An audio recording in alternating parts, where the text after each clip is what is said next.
Então, a relação do atleta ainda é muito com esse Deus que pode dar para ele a vitória, com esse Deus que pode dar para ele um contrato melhor, com esse Deus, e que pode, mas que não necessariamente ele vai fazer. Porque Deus está preocupado com o desenvolvimento humano dele, não com a carreira dele.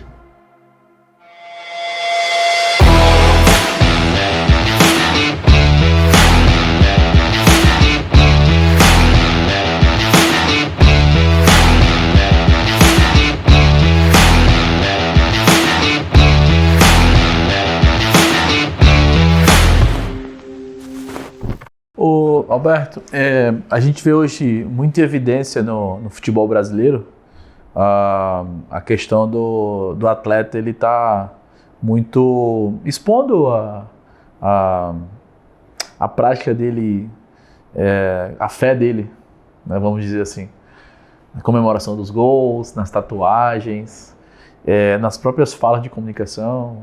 A frase inicial dos atletas na hora da entrevista é sempre assim: não, eu queria agradecer a Deus em primeiro lugar. Isso antigamente eu lembro que não tinha muito. Na época do Romário ali, a época do Edmundo, né? Era uma coisa mais fria ali. Hoje em dia está muito evidente. Tipo assim, é tanto que os atletas, os jovens que se inspiram nesses atletas profissionais, que estão sempre na TV, você já vê deles, né? Tipo, comemoração igual. Aí às vezes eles nem entendem o que é. Na verdade, às vezes não. Eu acho que na maioria das vezes eles nem entendem porque estão fazendo aquilo. Por que você acha que isso que tem acontecido cada vez mais? Por exemplo, o Neymar fala muito dessa parte, né? O Gabigol ali, todo mundo tem a fé dele, aqueles ritos ali, aquela rotina de entrar no campo e entrar com o pé direito, agradecer a Deus, fazer uma oração. Por que você acha que tem tanto isso no futebol, que é o esporte mais praticado no Brasil? A gente vive, né? A gente estava conversando isso aqui anteriormente. A gente vive um efeito hoje moderno, né? Da evangelização do país, né? Do evangelho ser conhecido, né? Isso aqui desde da nossa colonização é assim, né? Os jesuítas vieram aqui, já foram estabelecendo, né? Então a gente vive isso desde o início. Né, essa questão Só que, há um tempo atrás, né, nessa época que tu disse que a gente não via antes e nós não vimos, porque isso realmente ele era até vergonhoso. Né, porque como tinha pouca gente confessando a fé, né, era até no futebol, por exemplo, bonito no futebol, há pouco tempo atrás, o que era? Era o cara sair na noite pra balada, ir ali jogar e fazer gol. Tem um carrão? Era isso aí que era bacana, era o protótipo do atleta. Né? E isso ensinava as crianças. Então foi formando uma geração. Né? Isso mudou, né? Com a evangelização, isso mudou. Então hoje se é mais profissional, hoje se cobra mais um comportamento extra-campo, hoje já se entende já o treinamento, né, em casa, na alimentação. Né? Hoje já existe uma outra mentalidade diferente. Dentro disso também houve um conhecimento assim, das questões de Deus, da fé, mas ainda eu creio que de forma muito imatura. Porque a fé imatura o que é? É a fé que ainda busca o seu benefício. E dentro do futebol isso é muito comum. A superstição, né? Sim. Eu me lembro, eu colocava uma meia ali, ganhava aquele jogo. Se o roupeiro não me desse a mesma meia, eu brigava com o cara. Né? Se jogasse com aquela sunga ali, daqui a pouco não lavava nem a sunga ali para poder dar sorte. Então a gente lida mais ou menos assim com Deus. Né? Que é infantilidade ali, que é uma relação de interesse. Não é uma relação de amor desenvolvido ainda. Né? Eu tenho 4 filhas, né? Tenho 2 filhas já adultas e 2 filhas menores. As minhas filhas menores ali, elas não me amam. Isso parece duro assim, mas é a verdade. Elas têm uma relação de interesse comigo. Sim. Então eu tô ali, eu vou dar as coisas para elas. Então elas vão e não há problema nenhum nisso. Né? Desde que eu esteja maduro na ação responsável com aquele desenvolvimento. Porque eu sei que aquilo que eu vou entregando para ela, em algum momento ela vai desenvolver essa relação comigo de responsabilidade e de amor. Compromisso. Né? Então, a relação do atleta ainda é muito com esse Deus que pode dar para ele a vitória, com esse Deus que pode dar para ele um contrato melhor, com esse Deus, e que pode, mas que não necessariamente ele vai fazer. Porque Deus está preocupado com o desenvolvimento humano dele, não com a carreira dele. Cada um precisa de algo diferente, né? E aí ele entra em campo ali, aí a gente viu os caras fazendo o sinal da cruz, os caras entrando, os caras botando faia. Porque na cabeça dele ele pensa, pô, se eu fizer isso, eu estou agradando Deus e ele vai me dar o que eu preciso. Né? Então isso a gente vê muito hoje, né? Até teve que ser coibido isso, né? Isso foi tão rotineiro que a FIFA coibiu. Olha, não pode mais, agora está tirando a camisa, com a camisa 100% de Jesus, não pode mais. Tem algumas coisas que não podem hoje, porque a coisa ficou muito banalizada, né? Então eu acho que isso, Yali, está dentro da educação, precisamos educar. Essa fé que tem ali, um nível de fé, ela precisa encontrar um professor, precisa encontrar alguém que se dedique ali para ensinar nos princípios para que essa fé evolua e ele se torne responsável. Esse é um bom assunto para se falar, tipo, eu creio que a maioria das pessoas, elas não sabem a maneira certa de começar, de ter uma intimidade, de aprender, de se aprofundar nisso. Qual que você acha que é a maneira certa, assim, das pessoas, elas tomarem a iniciativa, de por onde começar, sabe? Porque, de novo, é o que você falou, acho que o futebol, ele traduz muito o que é a sociedade, né? O futebol é o reflexo da sociedade. A sociedade é assim, ele faz os rituais dela, né? Diz que acredita, tem aquela velha frase, graças a Deus, né? Se Deus quiser, que a gente repete muito, mas muito sem um entendimento, sem uma intensidade correta. Se torna um jargão só. Mas, de fato, o que a gente precisa fazer para quem está buscando isso, já que está tão em evidência, né, ultimamente, principalmente depois da pandemia e nas redes sociais, quais são os primeiros passos para alguém assim, buscar ter um relacionamento com a fé, com a parte espiritual? A pessoa que... Primeiro a gente tem que entender que a fé ela é orgânica, né? É uma coisa que acontece, isso não tem uma metodologia, agora vamos estudar aqui todo mundo aqui. Não, isso aí é algo que acontece organicamente. Né? Muitas pessoas que estão nos assistindo, que vão nos ver, vão ser despertadas aqui. Outros não, outros vão achar um papo legal, outros nem vão gostar muito, daqui a pouco vão virar o rosto, pensar, falar disso, pô, eu queria ouvir outra coisa aqui. Então é orgânico, né? A gente precisa crer naquilo que a gente está propagando e proclamando, né? Quando uma pessoa ela desperta na fé, o que acontece com ela? Ela começa a encontrar uma referência, porque nós somos pessoas influenciáveis, né? Por isso que hoje tem muitos seguidores, tem gente seguindo, porque a gente e a gente tem as referências da gente, né? Os ídolos da gente, né? Então a gente precisa de referência. Hoje a gente está com um padrão de referência, eu diria, muito baixo. Né, o padrão de referência, porque o padrão de referência está ligado, aí voltamos de novo no Ordem e Progresso, está ligado no sucesso do resultado e não no caráter do comportamento. Né? Então, quando a fé ela desenvolve, uma fé, qual a fé genuína? A fé em Jesus Cristo.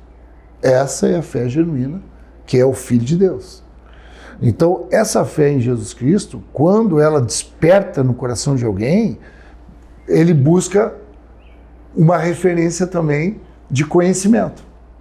Alguém que tenha ali, que seja porque a figura sempre é a figura de família. Essa educação, ela começa na família. Por isso que a nossa preocupação, ela não pode ser prioritariamente na escola. A escola, dentro da ordem, ela é no momento subsequente. A família é onde tem que estar os nossos olhos a nível governamental, né, da sociedade. Porque nesse ambiente da família é onde os princípios eles vão se estabelecer, né? Principalmente o de autoridade, do pai, né? Do irmão mais velho. Então, essa pessoa que despertou na fé, ele vai encontrar ali algum irmão mais velho. Alguém que é pai. Porque uma das dificuldades que a gente tem hoje é orfandade, né? A gente tem hoje órfãos de pais perto, né? A gente tem muito esse efeito também. Presença física, mas a presença exatamente necessária ali, que é da proximidade, enfim, do carinho ali que tem que ser dado em relação ao entendimento que a pessoa precisa ter um direcionamento do pai, mas Não um direcionamento de profissão, carreira, mas um direcionamento de vida, né? Acho que os pais estão muito preocupados com isso. Mas interessante. E pensando numa visão assim, pastor, de o jovem ele ter um entendimento disso através de um rito, por exemplo, o rito das igrejas. Tipo, muita gente acha que, e eu também preciso desse entendimento aqui, é uma coisa mais minha talvez do que para as pessoas, né? Que eu ainda estou nessa fase de entender isso. Eu preciso necessariamente estar frequentando uma igreja, uma religião para ter fé, para eu poder, sei lá, me beneficiar dessa parte espiritual, ou isso é uma coisa mais de ritual mesmo, que não é necessária para a vida espiritual? Muito bom. Isso é um colapso, né, no nosso entendimento também que a gente tem, esse, porque a gente imagina, por conta dessa fé imatura e supersticiosa, que um ambiente litúrgico ele vai te dar alguma possibilidade de tu dizer para Deus que está agradando a Ele com aquilo que está fazendo. E isso não é verdade. E isso não tira o valor dos nossos rituais, sejam eles quais forem. Né? Por quê? Só que a ordem é primeiro a conversão. Então esse despertamento espiritual, esse novo nascimento, que é o que a Bíblia fala, que nós nascemos de novo, e essa pessoa agora começa a buscar fé, então agora ele começa a humilhar o coração dele, ele começa agora a buscar os irmãos para querer aprender, começa a se tornar mais humilde, porque aquele homem natural que é mais orgulhoso e prepotente, ele vai começando a se render, né? E aí o amor vai começando a crescer, e aí ele vai começando a aprender da palavra de Deus. Com alguém, isso não é leitura da Bíblia simplesmente. Não é ele ler a Bíblia sozinho dentro de casa, por isso que precisa vir, a primeira coisa nem é ler a Bíblia. Eu falo, não lê a Bíblia, primeiro vai... Quem está lendo a primeira vez, né? Primeiro vai conversar com alguém, vai ler a Bíblia na vida de alguém. Aí depois essas pessoas, esses irmãos, eles vão te levar ao entendimento ali para tu começar a desenvolver aí a tua caminhada. E nisso também o ritual aparece depois. Então nessa aí a gente vamos começar aqui a falar, a hora daqui a pouco a gente vai querer também adorar a Deus junto com outros irmãos em algum determinado local, para expressar aquilo que nós já vivemos, porque a comunhão se estabeleceu. A Bíblia diz que Deus faz que o homem solitário habite em família. Então esse homem orgulhoso, ele é solitário, e às vezes está com um monte de gente. Mas ele é solitário com os desejos dele, com as cobiças dele, com os direitos dele. Então ele não abre mão de ele ser beneficiado. Até nas relações dele. Por isso que ele não tem amor. Né? Agora, no momento que esse amor, a Bíblia diz que ele nos amou primeiro, Deus nos amou primeiro, ele nos bota em família, porque ele é um pai nosso. Então ele nos bota numa família, a gente bota com nossos irmãos. E aí, nesse ambiente, nós vamos junto adorar o Senhor, em algum lugar. Agora, qual o problema, né, Ali? A gente está indo nesses lugares sem ter a ordem correta da comunhão, do andar junto, né, de ver o testemunho. Né? Por que tu tem que andar comigo, me posicionando aqui como irmão mais velho teu, né? Por que tu tem que andar comigo? Para tu ver em mim a minha conduta e o meu procedimento diário. Por isso que tu tem que ir lá na minha casa, por isso tem que conhecer minhas filhas, por isso tem que saber como é que as minhas filhas interagem entre elas, como é que eu me relaciono com a minha esposa, como é que eu me relaciono com o Mário, Então, isso é que vai formando, porque a gente aprende, Ali, em primeiro lugar, pela visualização. Então, a gente é visual. O João está aprendendo naquilo que ele vê. Tem coisa que vocês falam para ele... Ele não faz. Ele vê, ele repete. Então, ele vê primeiro. Aí depois, por isso que a gente tem que cuidar para não sair falando. Sim.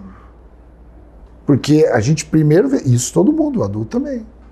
Ele vê primeiro e aí depois ele ouve. E aí aquilo, para ganhar autoridade e transformação, aquilo tem que ter coerência. Então, por isso que às vezes a gente está... falando as coisas, né? E às vezes a gente não conseguiu ainda, não alcançou essa transformação, e aí alguém que está novo na fé olha ali e aquilo ali não faz sentido. Aí o cara diz, eu não quero daquele jeito. Sim. Então a gente tem que ter cuidado com isso. Então o culto, o ritual, a missa, qualquer movimento, ele precisa ser um movimento que ele expresse essa relação, essa comunhão. Ou alguém que chegue naquele lugar e aprenda isso. Né? Não é ali, vou ser abençoado ali, e agora eu vou ali naquele ritual e a minha semana agora vou bater as metas. Não. Eu vou ali para ouvir a voz de Deus e saber que dessa semana eu vou ouvir que eu não vou bater meta porque eu tenho que aprender outras coisas. Porque eu tenho que ter maturidade emocional, que é o que tu falou, né? Sim. Hoje está faltando isso. Maturidade emocional para lidar com as situações. A gente não consegue lidar nem com as situações positivas, porque aí a gente cai para euforia, né? A gente fica embriagado. E com as negativas também não, que a gente fica desesperado e não consegue ter um procedimento ali sóbrio nesse momento difícil.